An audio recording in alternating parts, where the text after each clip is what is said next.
Hello everyone, welcome to Shreeji classes.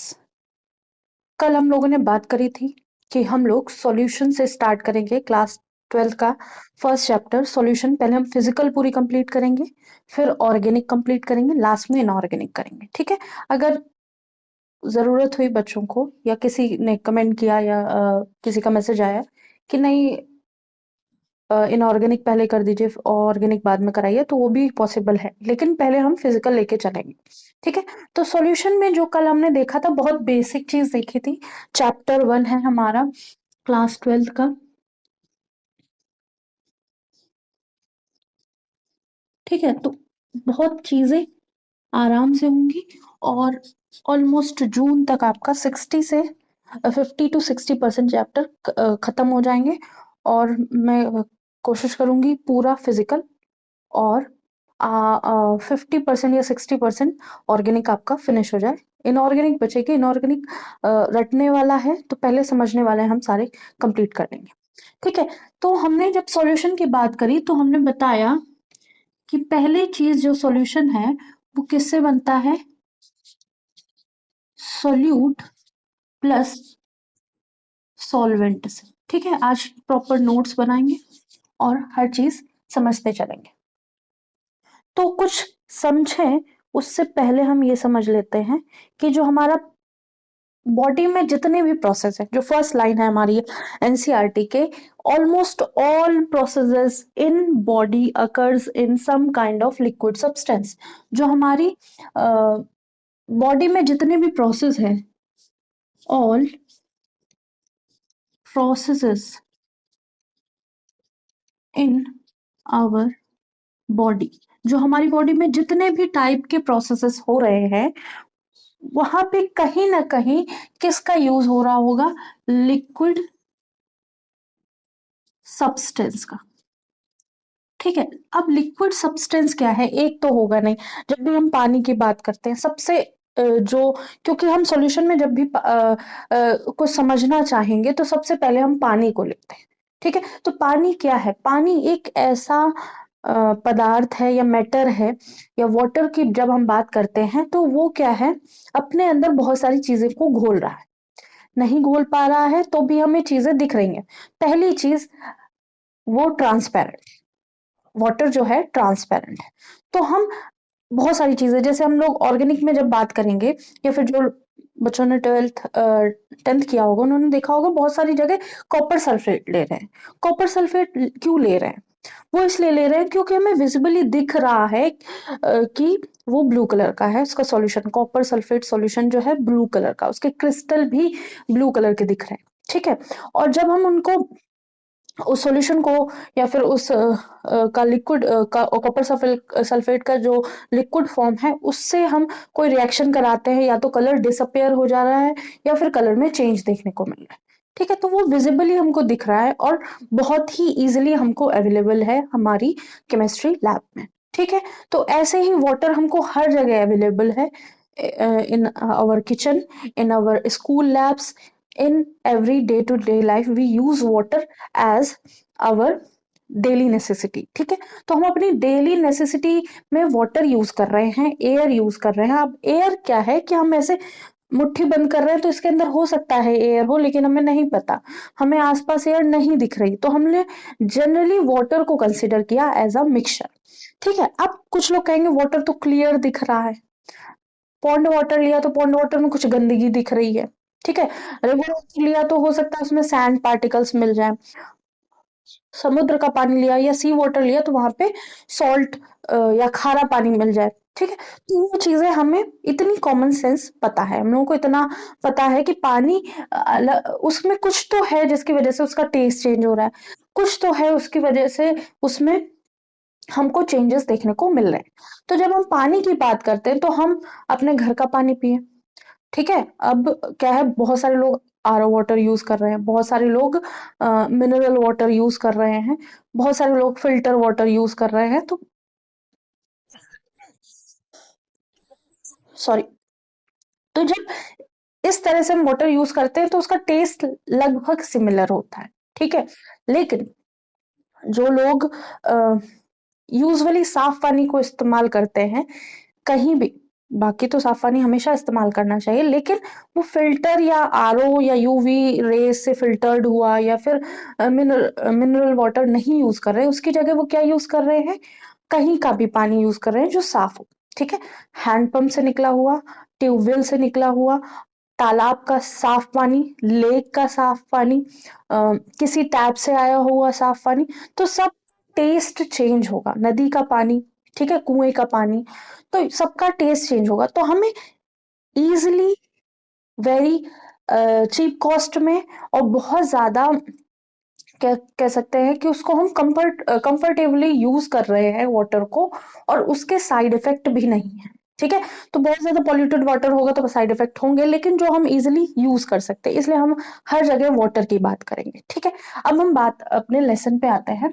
तो जितने भी प्रोसेस हमारी बॉडी में हो रहे होंगे उसमें कुछ ना कुछ लिक्विड सब्सटेंस है। स्टार्ट करते हैं अपने फेस से। फेस में हमारे सलाइवा बनता है, सलाइवा लिक्विड फॉर्म में होता है। हमारी नोज अगर रनी हो जाती है तो वो नोज भी लिक्विड फॉर्म में हमें मिलती है, ठीक है। हमारा ब्लड लिक्विड फॉर्म में, हमारी यूरिन लिक्विड फॉर्म में, बहुत ज्यादा पेट खराब हो जाता है, स्टूल भी लिक्विड फॉर्म में देखने को मिलता है, ठीक है। तो इतनी सारी चीजें देखने के बाद हम ये कह सकते हैं हमारी बॉडी में 70% वाटर है। जब हम अपनी लाइफ में देखते हैं और भी चीजें, कोई भी चीज, बहुत कम ऐसी चीजें होंगी, रेयरली ऐसी चीजें होंगी जो कैसी होंगी, रेयरली प्योर सब्सटेंस फाउंड।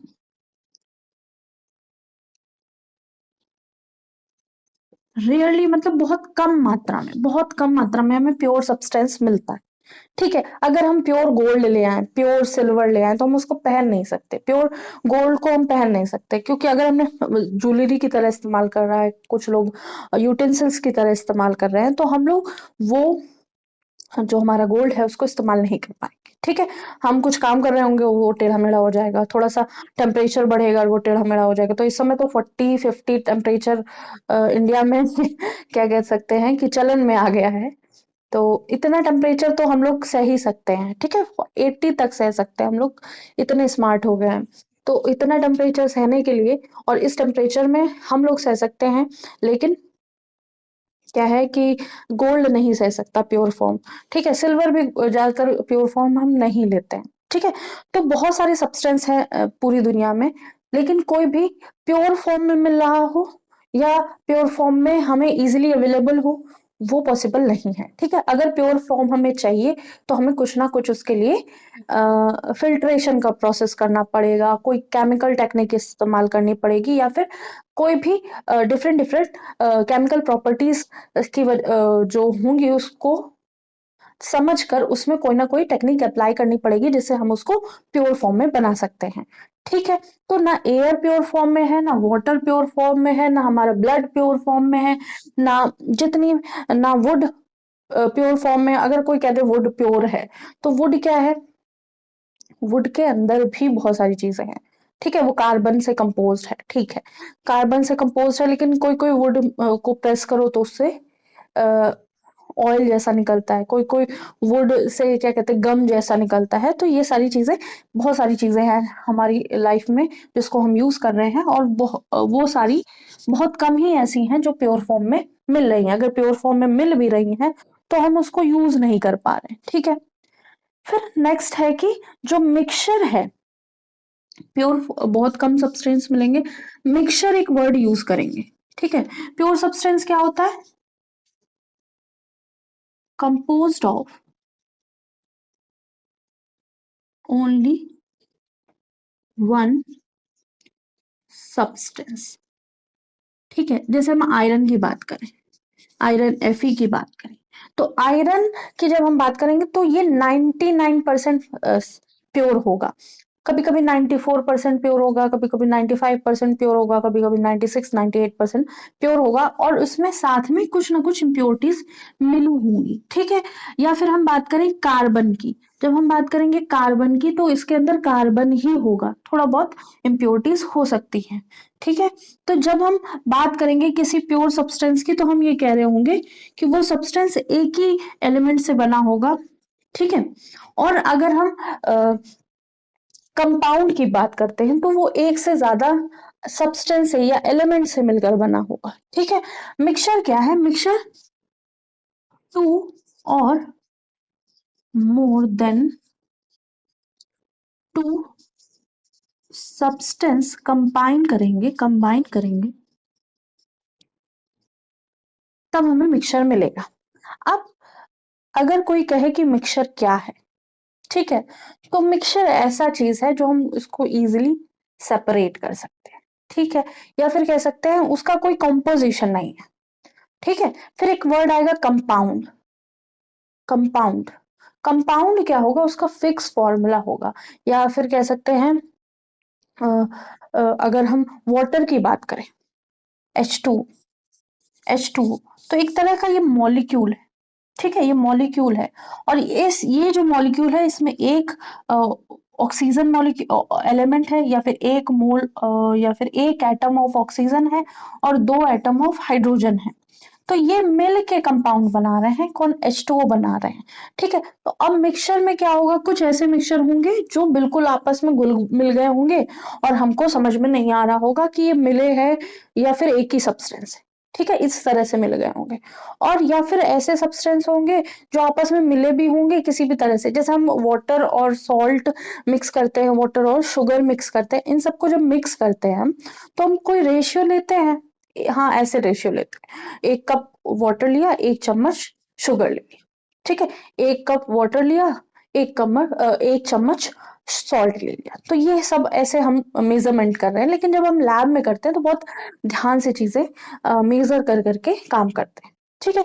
तो जब हम घर में ऐसे करते हैं तो हम चाय बना रहे हैं, चाय मिक्सचर, हमने पानी डाला, थोड़ा सा मिल्क डाला, उसको बॉईल किया, मतलब सबके घर में थोड़ा सा चेंज होता है चाय बनाने का प्रोसेस।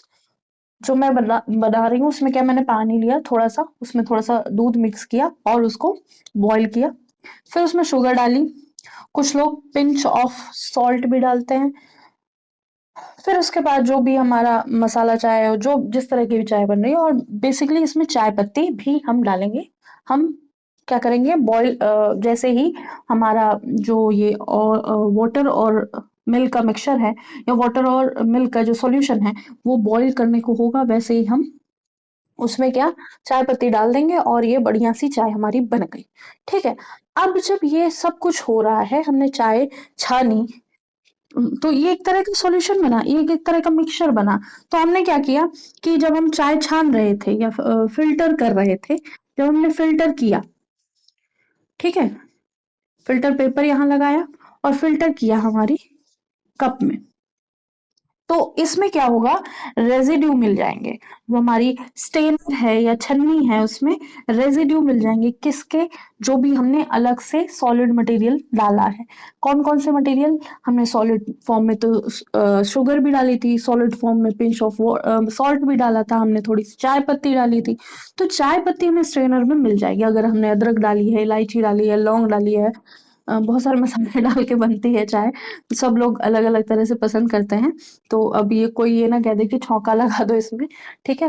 तो वो जितना भी उस सॉलिड फॉर्म में है, जैसे चाय पत्ती अदरक वगैरह, तो वो स्ट्रेनर में आ जाएगी, ठीक है, स्ट्रेनर के ऊपर रह जाएगी। और ये जो हमारी जो चाय है उसमें क्या होगा, टेस्ट होगा, किसका, चाय पत्ती का भी, अदरक का भी, शुगर का, सॉल्ट का, लेकिन हमें इस रेजिड्यू में सॉल्ट नहीं मिला, शुगर नहीं मिली, अलग से मिल्क नहीं मिला, अगर मिल्क आपका फट जाए तो बात अलग है, अलग से मिल्क नहीं मिला, अलग से वाटर नहीं मिला। तो कुछ चीजें तो इसमें मिक्स हो गई थी, कुछ चीजें नहीं मिक्स हुई थी, तो भी इस फॉर्म को हम मिक्सचर बोल देते हैं, ठीक है, मिक्सचर बोला जाता है। क्योंकि हमने अपने हिसाब से, मैं 10 लोगों के लिए चाय बनानी थी, हमने 10 चम्मच चाय डाल दी, चाय पत्ती डाल दी, सॉरी चीनी डाल दी, शुगर डाल दी, और 2-4 चम्मच चाय पत्ती डाल दी, ठीक है। हमें 5 लोगों के लिए बनानी थी, हमने 5 शुगर डाली, पिंच ऑफ सॉल्ट डाला, ठीक है। ऐसे हम डिफरेंट डिफरेंट मेजरमेंट में अपना मिक्सचर बना रहे हैं, ठीक है। तो ये बहुत अच्छा एग्जाम्पल है जिसमें हमें सॉलिड लिक्विड दोनों देखने को मिल रहे हैं, और कुछ घुल रहे हैं, कुछ हमें फिल्टर आउट होके मिल जा रहे हैं, ठीक है। तो मिक्सचर ऐसा होगा जो 2 या 2 से ज्यादा चीजों से मिलके बना होगा। सबसे ज्यादा इम्पोर्टेंट जो होता है इसकी यूटिलिटी पे, ठीक है, मतलब हम इसको यूज कैसे कर रहे हैं, या फिर हमारी डे टू डे लाइफ में जो भी सॉल्यूशन है वो यूज कैसे हो रहा है, ठीक है, इंपॉर्टेंस क्या है हमारी लाइफ में। लाइफ में, ठीक है, उसके कॉम्पोजिशन पर डिपेंड करता है, ठीक है। जो भी मिक्सचर हम यूज कर रहे हैं सुबह से लेकर शाम तक, शाम से लेकर सुबह तक, या 24 घंटे में जो भी हम यूज कर रहे हैं, हम एयर इनहेल कर रहे हैं, हमारा ब्लड है, हम वाटर इनटेक कर रहे हैं, हम फूड इनटेक कर रहे हैं, कुछ सॉलिड फॉर्म में, कुछ लिक्विड फॉर्म में, तो जो भी चीजें हम इनटेक कर रहे हैं वो सब भी फिक्स कॉम्पोजिशन से बने होते हैं। बहुत ज्यादा ऐसा होता है कि जो कॉम्पोजिशन होता है हो सकता है डिफरेंट डिफरेंट हो सकता है, उनका जो बनने का तरीका है वो डिफरेंट डिफरेंट हो सकता है, उनका इनटेक करने का तरीका डिफरेंट डिफरेंट हो सकता है, लेकिन जो भी चीजें हैं वो एक कंबाइंड फॉर्म में होंगी, एक फिक्स प्रोपोर्शन में होंगी, या फिर फिक्स प्रोपोर्शन में भी नहीं होंगी, फिर भी हम उसको एज अ मिक्सचर यूज कर रहे होंगे, ठीक है। तो हम सॉल्यूशन की बात कर रहे थे, तो अब हम कुछ देखते हैं सब्सटेंस, जैसे हमने कल बात की थी ब्रास के बारे में, ठीक है। ठीक है, तो ब्रास कैसे बन रहा है, पीतल कैसे बन रहा है, कॉपर और जिंक बना, कॉपर प्लस जिंक मिक्स करके, ठीक है।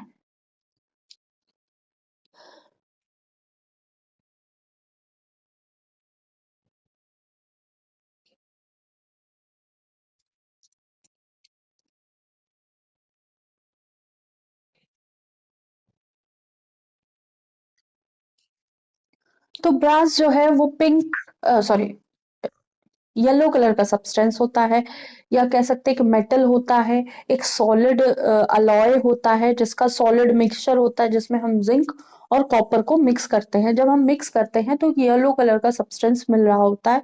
अब इस येलो सब्सटेंस को, या अलॉय को, या मिक्सचर है, या सॉलिड मिक्सचर है, जो भी कह लें हम इसको, इसको हम यूज करते हैं एज अ यूटेंसिल, ठीक है। इसको हम यूज करते हैं घरों में, बर्तन बनाने में, बहुत सारी अलग अलग चीजों में, ठीक है। तो अगर हम कभी कभी क्या कर सकते हैं कि डेकोरेटिव मटेरियल होता है, उसमें भी देखने को मिलता है, बहुत सारे बिल्डिंग्स में भी देखने को मिलता है, तो हम ब्रास को कॉपर और जिंक का मिक्स कर करके बनाते हैं, ठीक है। कॉपर और जिंक को मिक्स करते हैं, बनाते हैं। लेकिन एक और हमने कल बात करी थी जर्मन सिल्वर की, जर्मन सिल्वर, ठीक है। जर्मन सिल्वर, जर्मन सिल्वर क्या होता है, जर्मन सिल्वर मिक्स होके बना होता है, किससे, कॉपर से, जिंक से, और साथ में कुछ अमाउंट ऑफ निकल से, ठीक है।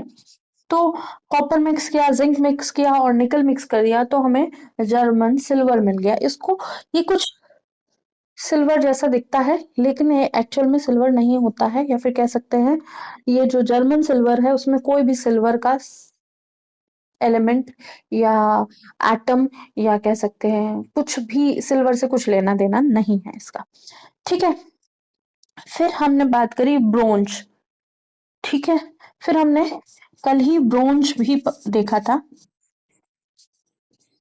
ब्रोंज किससे मिलके बना है, ब्रोंज कॉपर और टिन से मिलके बना है, कॉपर प्लस टिन से मिलके बना है, ठीक है। अब देखिए, जो अभी तक हमने देखा कि जो हमारे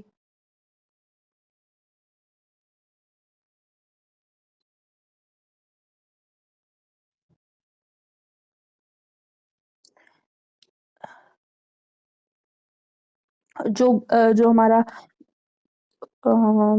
ब्रास है वो कॉपर जिंक से मिलके बना है, जर्मन सिल्वर कॉपर जिंक निकल से बना है, सब में कॉपर कॉमन है, ठीक है। तो कॉपर कह सकते हैं बहुत जगह यूज हुआ है, कॉपर हमारे गोल्ड में भी यूज हो रहा है, ठीक है। तो हमें ये ध्यान रखना है कि जो कॉपर है वो हम बहुत बहुत ह्यूज अमाउंट में इस्तेमाल कर रहे हैं, हम इसका वायर भी बना रहे हैं, हम इससे जो हमारा टेक्निकल जैसे कह सकते हैं कि कंप्यूटर के मदरबोर्ड है वहां पे भी यूज हो रहा है, तो बहुत सारे चीजों में मिक्स होके भी हम इसको इस्तेमाल कर रहे हैं, प्योर फॉर्म में भी इस्तेमाल कर रहे हैं, और इससे नई नई अलॉयज भी हमने बना ली हैं।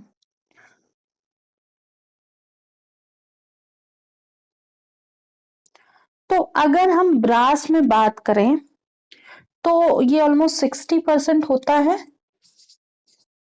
और ये ऑलमोस्ट 30% होता है, या 33% कह सकते हैं, 66% कह सकते हैं, ऐसे कह सकते हैं। ठीक है, और हम अगर बात करें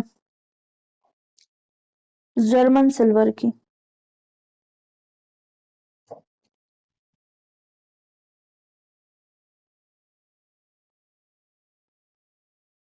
तो जर्मन सिल्वर में 50 to 60% कॉपर होता है, 50 to 60% कॉपर होगा। ठीक है, कम ज्यादा हो जाएगा परसेंटेज तो हमारा अलॉय जो है वो चेंज हो सकता है। जिंक जो है 19 to 20% होता है, और निकल जो है वो ऑलमोस्ट 20 to 30% होता है। ठीक है,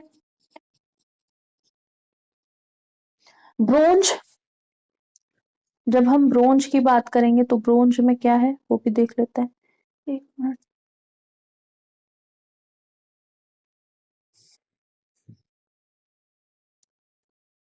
अभी बुक में तो दिया नहीं है, ठीक है, अब बुक में ये कंपोजिशन नहीं दिया है, लेकिन जहां भी अगर ये पूछा गया है तो कंपोजिशन में परसेंटेज जरूर पूछा गया है।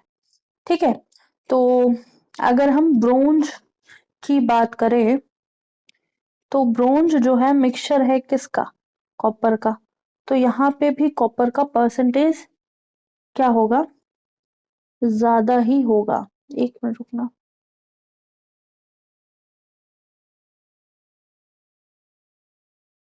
तो जो कॉपर है हमारा ऑलमोस्ट 90% होगा। टिन जो है हमारा, एक मिनट कम इसका लिख ही दे प्रॉपर,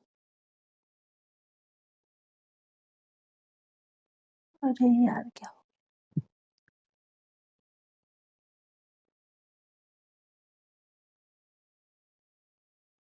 टिन है,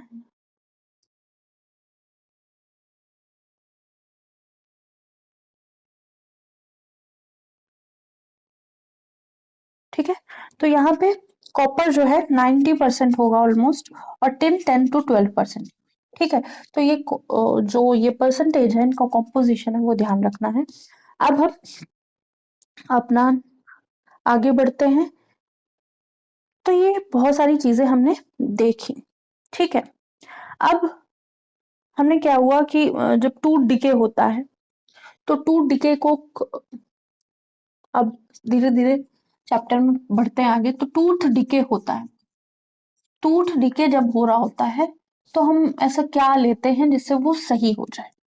ठीक है, तो हम लोग क्या करते हैं, फ्लोराइड आयन वाटर में होता है तो टूथ डिके को कम कर देता है। ठीक है, फ्लोराइड अगर बहुत ज्यादा है तो दांत खराब कर रहा है, कुछ कह सकते हैं 1 ppm, 1 parts per million part होते हैं, तो मतलब कहने का कि अगर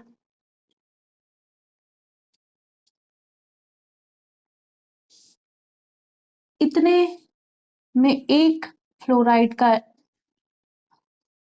एलिमेंट है, या एक एटम है, इतने सारे में दो दो चार, हाँ, इतने सारे मॉलिक्यूल्स ऑफ वाटर में एक फ्लोराइड का एटम है, तो हम टूथ डिके को प्रिवेंट कर सकते हैं। अगर ये अमाउंट बढ़ जाती है तो टूथ डिके क्या, टूथ बचेगा ही नहीं, ऐसा हो जाएगा।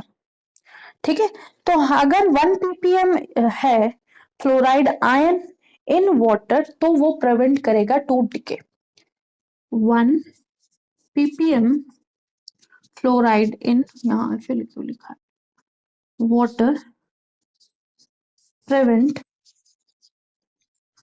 Tooth decay. ठीक है, अगर इससे ज्यादा है 1.5 ppm और मोर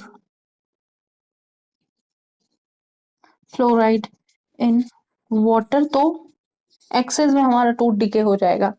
ठीक है, टूथ हमारा खराब ही हो जाएगा,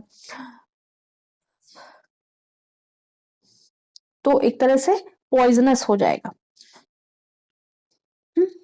तो कुछ बहुत बहुत कह सकते हैं 0.001% ऑफ फ्लोराइड इन वाटर, तो क्या होगा, टूथ डिके बची रहेगी।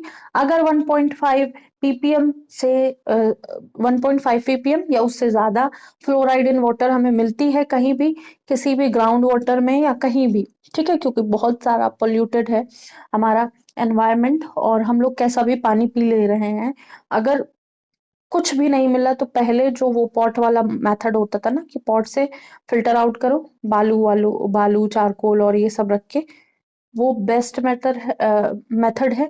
या फिर फिल्टर करो, फिल्टर से उसको प्रॉपर साफ करो, साफ करने के बाद बॉईल करके पियो पानी, ठीक है, सबसे चीपेस्ट यही है। और ये आपको हर चीज से बचा के रखेगा, बहुत ज्यादा ठंडा पानी, बहुत ज्यादा गर्म पानी, बहुत ज्यादा फालतू का ये जो भी चलता रहता है ना ट्रेंड में, वो सब नहीं करना है, ठीक है। तो अगर आगे हम बढ़े तो हम ये देखेंगे sodium fluoride. Sodium fluoride rat poison की तरह यूज होता है, सोडियम फ्लोराइड, तो ये रैट पॉइजन की तरह यूज होता है या फिर कह सकते हैं पॉइजन। तो अभी ये जो देखा था आप लोगों ने कि कुछ फल वाले चूहे मारने की दवा फलों में डाल रहे थे, तो वो एक्चुअल में सोडियम फ्लोराइड ही डाल रहे होंगे, ठीक है, तो उसे रेड पॉइजन कहते हैं।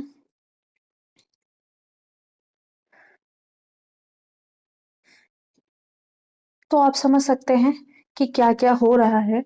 तो वो सारी चीजें अगर समझेंगे कायदे से आप, तो हमें पता चलेगा हम अपना जो सेफ है, सेफ जोन है। जैसे बहुत सारी जगह में क्या है, सलाइन वाटर जो है, जैसे हम बीमार होते हैं, बस बोतल चढ़ रही है, बोतल चढ़ रही है, तो ठीक है। तो अभी जब कभी देखा होगा कि आप हॉस्पिटलाइज्ड हुए, वहां पे कुछ भी नहीं हो रहा, आपको कोई मेडिकेशन पे नहीं रखा गया, फिर भी आपको एडमिट कर लिया गया और बोतल लटका दी, ठीक है, वो भी नुकसानदेह है, बहुत ज्यादा इफेक्ट करता है किसी किसी की बॉडी को। और बहुत सारे लोग, क्योंकि हम लोग जब इधर कानपुर में तो बहुत सारी जगह पे क्रोमियम वाटर भी, क्रोमियम वाटर पी के जिंदा है, फ्लोराइड वाटर पी के जिंदा है। तो सलाइन वाटर तो बहुत ही नॉर्मल चीज है, उससे लेकर भी जिंदा रह सकते, तो जिंदा रहना ही केवल प्रायोरिटी नहीं है, स्टैंडर्ड ऑफ लिविंग भी होनी चाहिए। तो सोडियम फ्लोराइड वाले फल नहीं खाने हैं, ठीक है, आप के घर में जैसे भी फल आए उसको प्रॉपर धो के खाइए, ठीक है। अब नेक्स्ट जो है हमारे पास वो है इंजेक्शन फॉर्म, जो हम इंजेक्शन लेते हैं अपनी इंट्रावेनस जो होती हैं, इंट्रावेनस जो इंजेक्शंस होती हैं वो डिसॉल्व होती हैं वाटर में, ठीक है, कोई भी इंजेक्शन हम अपनी बॉडी में ले रहे हैं, तो वो जो इंजेक्शन है या फिर जो भी मेडिसिन हमें लेनी है वो हमें अपनी नसों में लेनी है, ठीक है। नसों में क्यों लेनी है, क्योंकि हमें डायरेक्ट ब्लड में फ्लो कराना है, हमें बहुत जल्दी सही होना है, ठीक है। अगर हम ओरली ले रहे हैं तो बहुत सारी चीजें डिस्ट्रॉय हो जाती है हमारी स्टमक में एचसीएल के कांटेक्ट में आके, ठीक है। अगर हम इंट्रावेनस या नसों के थ्रू या अपनी वेन्स के थ्रू ले रहे हैं तो वो डायरेक्टली ब्लड में जाएगा और बहुत जल्दी हमको रिलीफ देखने को मिलेगा। तो इसलिए बहुत ज्यादा जो बीमार होते हैं उनको बहुत सारी चीजें वेन्स के थ्रू दी जाती, ठीक है।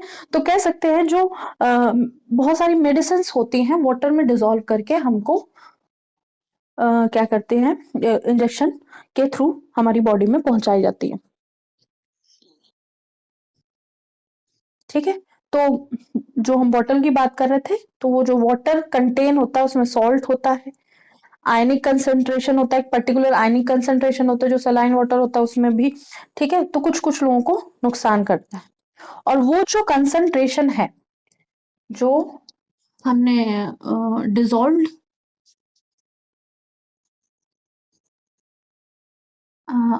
वाटर, जो हम लोगों ने वाटर लिया है, वाटर में कुछ कंसंट्रेशन होता है, ठीक है। पहले तो मेडिसिन हुई, मेडिसिन हुई, मेडिसिन के साथ वाटर हुआ, वाटर का कंसंट्रेशन हुआ और साथ में कुछ सॉल्ट का भी हुआ पार्ट। अब ये पार्ट जब हमारी बॉडी में चढ़ाया जाता है तो इसी को ही हम ये इसका जो कंसंट्रेशन होता है वो कंसंट्रेशन हमारे प्लाज्मा से, ब्लड प्लाज्मा से मैच करता है। जो हमारे बॉडी में ब्लड है उसमें प्लाज्मा का पार्ट है, उससे मैच करता है। इसलिए हम मतलब ऐसा कुछ भी हम अपने बॉडी पे नहीं, ना कुछ भी हम ऐसा खा सकते हैं, ना हम कुछ ऐसा इंट्रावेनसली अपने वेन्स में चढ़ा सकते हैं जब तक वो हमारी बॉडी पे मैच नहीं करता। ठीक है, तो एक प्रॉपर पीएच होता है। पीएच ऑफ बॉडी आपको पता होना चाहिए। अगर आपको नहीं पता तो एक बार पीएच ऑफ बॉडी भी बता दीजिए।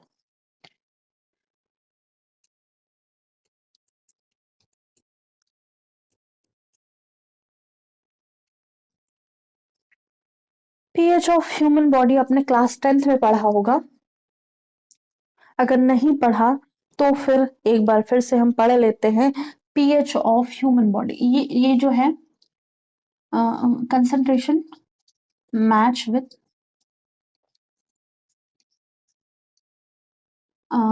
Blood plasma. होप सो इतनी चीजें समझ में आई होंगी। इसको रब करते हैं हम। पीएच ऑफ ह्यूमन बॉडी देख लेते हैं क्या है वो। 10th में पढ़ा होगा, जिन जिन लोगों ने 10th किया है उनको पता होगा।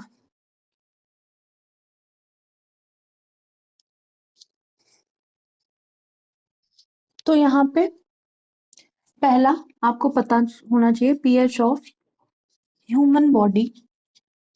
हमारी बॉडी का जो पीएच होगा उसी पीएच के आसपास अगर हम खाना अपना प्रॉपर रखते हैं तो हमारी बॉडी हमेशा स्वस्थ रहेगी। PH of HCl in stomach, जो हमारे स्टमक में पीएच होगा, एसिड है HCl, उसका पीएच क्या होगा। ठीक है, क्योंकि HCl जो है जितने भी जो भी हमने उल्टा सीधा खा रखा है उसको साफ स्वच्छ करके आगे भेजता है। जितने भी जीवाणु कीटाणु बैक्टीरिया कुछ भी हमारे अंदर है वो सब ये HCl जो है वो सबको हटा देगा या सबको डिस्ट्रॉय कर देगा। ठीक है, फिर पीएच ऑफ ब्लड भी आपको पता होना चाहिए।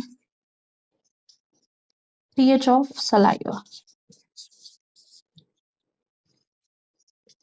ठीक है, आ जाता है, जनरल क्वेश्चन है, जरूरी नहीं आपको सॉल्यूशन चैप्टर में ही पढ़ने को मिले। तो पीएच वो है बॉडी का जो पीएच है 7.35 से 7 पॉइंट, या कह सकते हैं 8 भी हो सकता है।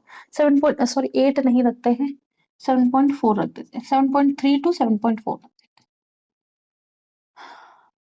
ये जो है स्लाइटली बेसिक या अल्कलाइन, स्लाइटली अल्कलाइन। जो हमारी बॉडी का पीएच है वो स्लाइटली अल्कलाइन होगा। जो हमारी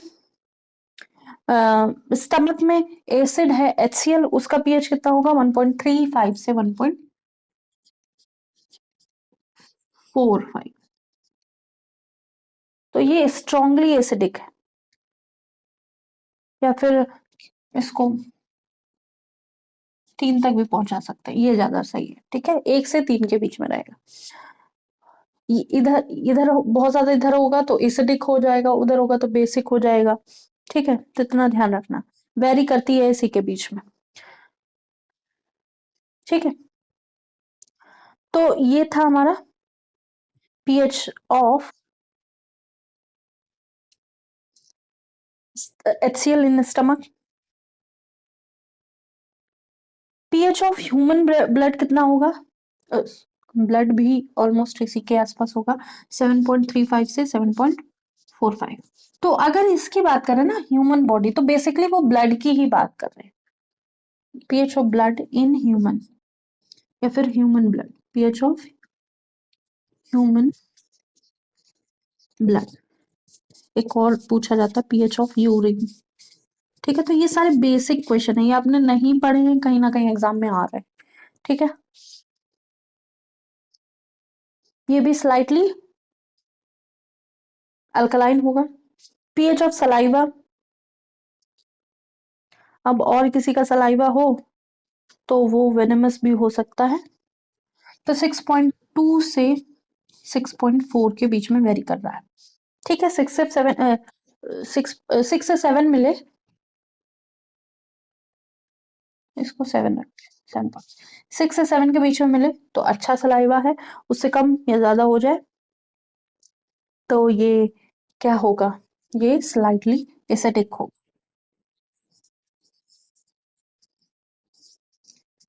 एसिडिक इन नेचर। तो ये कॉमन क्वेश्चन है, एमसीक्यू वगैरह में पूछे जा रहे हैं, तो ये सारी चीजें ध्यान रखनी है।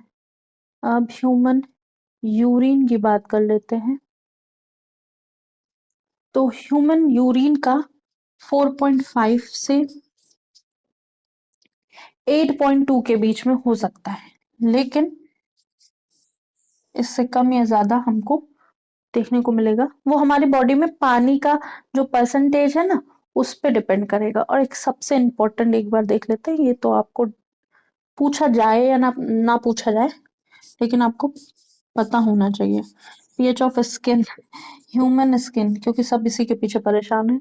तो ह्यूमन स्किन भी 4.7 से 5.7 के बीच में, 4.7 से 5 पॉइंट समथिंग, 5.5 या 7 ले सकते हैं, के बीच में होगी। अब देखिए, अगर हम कुछ ऐसा खा रहे हैं जो स्लाइटली अल्कलाइन है, तो बहुत अच्छा है हमारे लिए। स्लाइटली एसिडिक है तो भी बहुत अच्छा है हमारे लिए।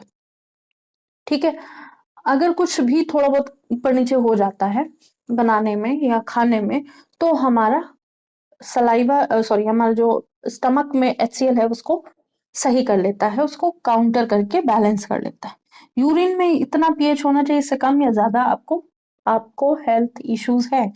पीएच ऑफ स्किन की बात करेंगे, ये तो पूछा ही जाता है, ये 2-3 चीजें आपको आनी चाहिए।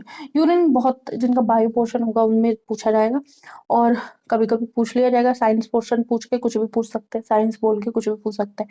ठीक है, पीएच ऑफ स्किन जो है 4.7 से 5.7, बहुत ज्यादा एसिडिक जैसे लेमन वाटर, सिरका, बहुत ज्यादा बेसिक जैसे सोडा, ठीक है, या बेकिंग सोडा, या फिर सिट्रस फ्रूट कोई भी, या कोई भी ऐसी चीज जो बहुत ज्यादा एसिडिक हो, बहुत ज्यादा बेसिक हो, वो फेस पे या स्किन पे नहीं लगानी है। ठीक है, अगर आप लगाएंगे तो कुछ ना कुछ इश्यू होगा आपको, कुछ ना कुछ 100% होगा।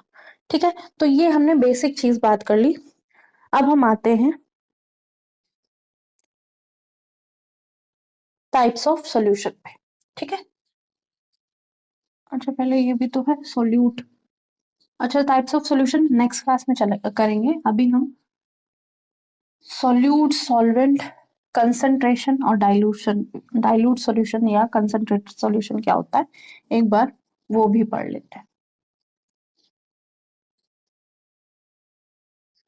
सॉल्यूट क्या है, लेस इन अमाउंट, जो अमाउंट में कम हो उसको हम सॉल्यूट बोल देंगे।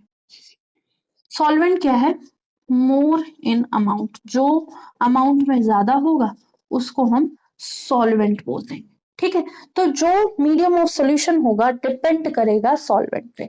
तो हम यहाँ पे ये लिख सकते हैं, medium of solution depends on, medium of solution depends on uh, medium of solvent। या लिक्विड फेज में ये होगा तो हमारा सॉल्यूशन लिक्विड में होगा, सॉलिड फेज में ये होगा तो हमारा सॉल्यूशन सॉलिड होगा, गैसियस फेज में ये होगा तो हमारा सॉल्यूशन क्या होगा, गैस होगा। लेस अमाउंट में होगा, साथ साथ में क्या होगा,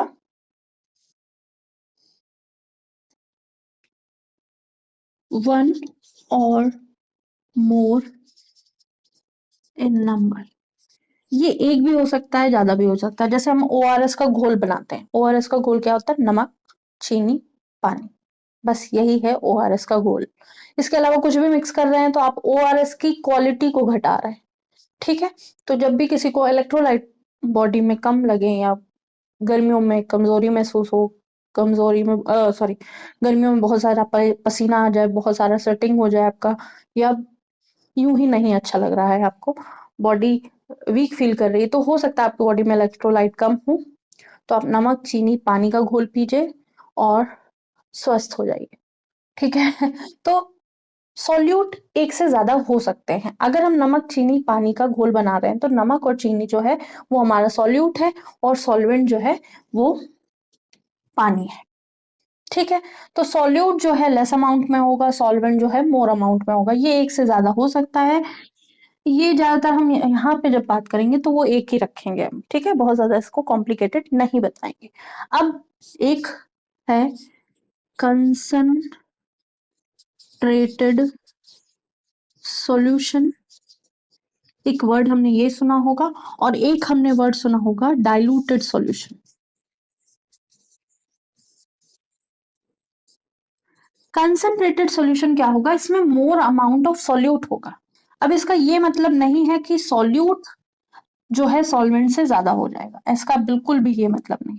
तो यहाँ पे लिख सकते हैं solute is in more amount but less than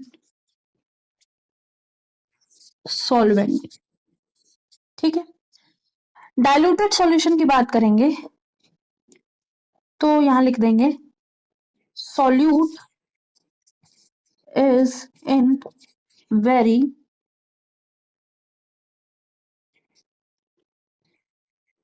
less amount than solvent. अब डाइल्यूटेड और कंसंट्रेटेड सॉल्यूशन में जो बेसिक अंतर ये है कि जो हमारा कंसंट्रेटेड सॉल्यूशन है CS और डाइल्यूटेड सॉल्यूशन है DS, इन दोनों में हम ये क्या देखेंगे कि हमने ये क्या लिया कि 10 ग्राम सॉल्ट लिया और प्लस 1 लीटर ऑफ 10 क्या हम 50 ग्राम कर लीजिए, 100 ग्राम कर लीजिए, 100 ग्राम ऑफ सॉल्ट लिया, 1 लीटर वाटर लिया। ठीक है, वाटर को फॉर्मूला पता है, वाटर हम बार बार वाटर नहीं लिखेंगे, H2O लिख देंगे। ठीक है। और डाइल्यूटेड में हमने क्या लिया 10 ग्राम सॉल्ट प्लस 1 लीटर H2O। ठीक है। तो ये इसके कंपैरिजन में, इस सॉल्यूशन के कंपैरिजन में जहां 10 ग्राम सॉल्ट है, इसके कंपैरिजन में जो हमारा ये वाला जहां 100 ग्राम सॉल्ट है वो कंसंट्रेटेड होगा।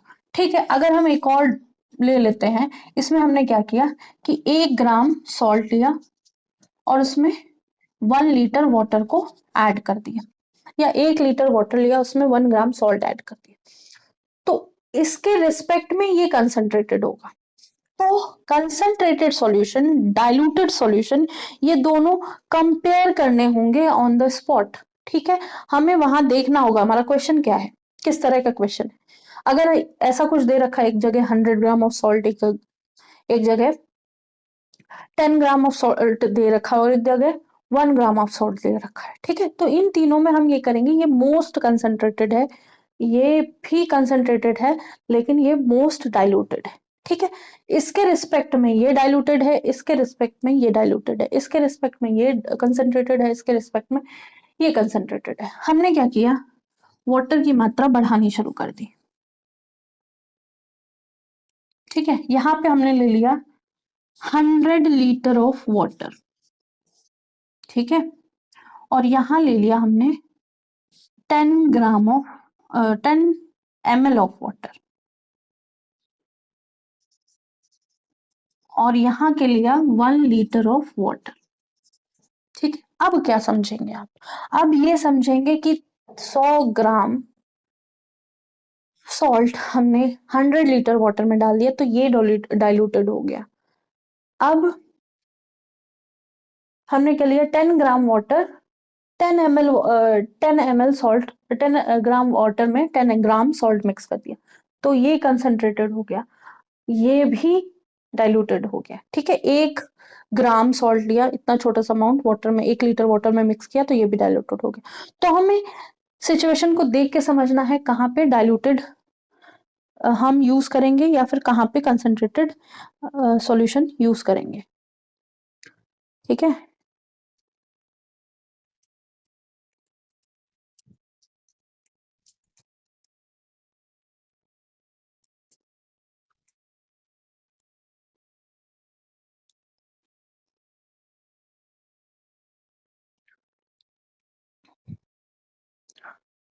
ठीक है। अब ज्यादातर हम ऐसे यूज करेंगे कि हमने क्या किया, एक फिगर देखेंगे आप कि एक बहुत डार्क रेड कलर का है या डार्क ब्लू कलर का, डार्क कंसंट्रेटेड हम कॉपर सल्फेट के रिस्पेक्ट में देखेंगे। तो हमने क्या लिया, 3 ऐसे टेस्ट ट्यूब जैसे लिए। यहाँ पे कॉपर सल्फेट की अमाउंट ज्यादा है तो ये बहुत डार्क ब्लू दिखेगा, डार्क ब्लू नहीं ब्लू दिखेगा, ब्लू। ठीक है, यहाँ कम है तो लाइट ब्लू, और यहाँ और कम है तो वेरी लाइट ब्लू। तो इसके रिस्पेक्ट में ये क्या होगा, कंसंट्रेटेड होगा। इसके रिस्पेक्ट में, इसके रिस्पेक्ट में ये कंसंट्रेटेड होगा, इसके रिस्पेक्ट में ये डाइल्यूटेड होगा, इसके रिस्पेक्ट में ये डाइल्यूटेड होगा, और ये तो है ही एक्सट्रीम कंडीशन। ठीक है, तो ये कंसंट्रेटेड होगा, ये डाइल्यूटेड होगा। तो ऐसे आपको देखने को मिलेगा। ठीक है, और इसमें अब कुछ ऐसा है नहीं जो बेसिक बताया जाए। ठीक है, तो होप सो ये आज की भी वैसे बेसिक की ही थी क्लास। ठीक है, तो होप सो आज की क्लास समझ में आई होगी। नेक्स्ट क्लास में हम टाइप्स ऑफ सॉल्यूशन करेंगे, जिसमें हम पहले होमोजीनियस सॉल्यूशन और हेटेरोजीनियस सॉल्यूशन समझेंगे, फिर सारे होमोजीनियस सॉल्यूशन जो हमारे लिए इंपॉर्टेंट है वो सारे देखेंगे। तो होप सो आज समझ में आया होगा, आज जो भी पढ़ा है वो समझ में आया होगा। इसमें बेसिक के बहुत सारे क्वेश्चन हुए हैं। ठीक है, जैसे कॉपर ब्रास का कंपोजिशन ये सब पता होना चाहिए, ब्रास का, ब्रोंज का, जर्मन सिल्वर का, जो जो हमें मिलते जाएंगे वो हम करते जाएंगे साथ में। ठीक है, तो ये जो है बेसिक क्वेश्चन है। कोई भी आप एग्जाम देने जा रहे हो तो ये ऐसे क्वेश्चन 2 4 10 मिल ही जाते हैं। ठीक है, जो आपने फर्स्ट से लेकर 12 तक कुछ भी पढ़ा है वहां से कहीं से भी आ जाते हैं। तो ये जो पहले चैप्टर के पहले जो चीजें दी जाती, फिर लोग कहते हैं एनसीईआरटी बहुत इजी है जिनको लगती है, कुछ लोग कहते हैं एनसीईआरटी बहुत कॉम्प्लिकेटेड है, क्योंकि एक सेंटेंस को आप जब समझेंगे पूरी तरह से तो उसके लिए आपको 5 से 10 मिनट देने पड़ेंगे उसके आसपास का सिनेरियो समझने के लिए। ठीक है, तो सारी चीजें बेस्ड रहेंगी एनसीईआरटी पे, लेकिन साथ साथ में जो चीजें वहां नहीं है वो भी हम यहाँ इंक्लूड करके पढ़ाएंगे, क्योंकि सारी चीजें समझ में आए। कोई भी वर्ड अगर कंसंट्रेटेड वर्ड यूज हुआ है तो कंसंट्रेटेड का मतलब आपको समझ में होना चाहिए। कंसंट्रेटेड का एक और मतलब होता है जिसको हम कहते हैं गाढ़ा। एक पहले अभी भी आता है शायद, उसको गाढ़ा मजा नाम था, और ये क्या है, पतला। ठीक है, गाढ़ा मजा मतलब वो नमस्ते इंडिया का दूध आता था उसका, पहले पूरे पूरे कानपुर में गाढ़ा मजा के पोस्टर लगे थे। आज से 10 साल पहले की बात है, हो सकता है उससे भी पहले। तो हम लोगों को समझ में नहीं आता ये है क्या, बाद में पता चला ये नया ब्रांड आया कानपुर में। ठीक है फिर डाइल्यूटेड का मतलब पतला, मतलब जो कम अमाउंट हो या फिर जिसका टेक्सचर पतला हो। जैसे हम लोग इडली या डोसा का बैटर बनाते हैं या वड़ा का बैटर बनाते हैं, मतलब कहने का मतलब उसका घोल बनाते हैं। इडली बनाने के लिए थोड़ा सा गाढ़ा रहता है, मतलब हम इतनी जल्दी फ्री फ्लोइंग उसके पार्टिकल्स नहीं होते हैं, और डोसा के थोड़े से फ्री फ्लोइंग होते हैं, और वड़ा बनाएंगे तो उसके और भी कह सकते हैं कंसंट्रेटेड फॉर्म में होते हैं और भी गाढ़ा होता है, जिसको हमें ड्रॉप करें और वो फैले नहीं। ठीक है, अपना ऑयल में या स्टीम करें तो चीजें फैले नहीं। ठीक है, तो कंसंट्रेटेड और डाइल्यूटेड होप से समझ में आया होगा। आज के लिए इतना ही। लाइक कीजिएगा, सब्सक्राइब कीजिएगा, शेयर कीजिएगा, बताइएगा क्लासेस कैसी लग रही हैं। Thank you.